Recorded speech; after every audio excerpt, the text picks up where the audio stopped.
गेल्या 12 वर्षात 4 कोटी गोरगरिबांना हक्काची घरं, 11 कोटी महिलांना मोफत गॅस जोडणी, 16 कोटी घरांना स्वच्छ पाणी पुरवठा, 58 कोटी गोरगरिबांची बँक खाती उघडली असा गरीब कल्याणाचा कार्यक्रम धडाक्यात राबवणाऱ्या मोदी सरकारनं भारताचा नवभारताच्या दिशेने प्रवास सुरू केला आहे।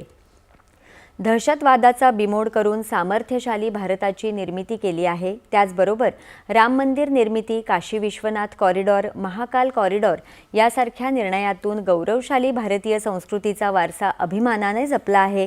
त्यामुळे मोदी सरकारची 12 वर्ष ही विकास, विश्वास आणि जनकल्याणातून विकसित भारताची पायाभरणी करणारे ठरले आहेत, असं प्रतिपादन केंद्रीय परिवहन आणि रस्ते बांधणी मंत्री नितीन गडकरी यांनी नागपूर इथे केलं।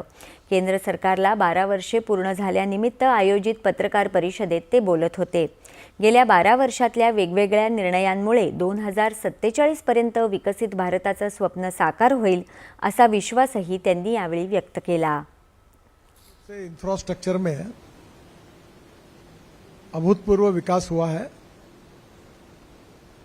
राष्ट्रीय महामार्गों के बारे में एक्सप्रेस हाईवे बन रहे हैं, कितने प्रकार से उसका अनुभव आप लोग करते, जिसके लिए बताने की आवश्यकता नहीं है।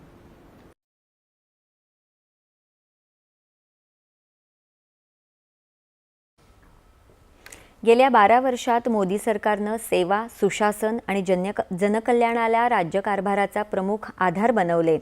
सरकारनं योजना केवळ घोषणांपुरत्या मर्यादित ठेवल्या नाही, तर शेवटच्या व्यक्तीपर्यंत लाभ पोहोचवण्याचे 100% यश प्राप्तीचे उद्दिष्ट निश्चित केलं।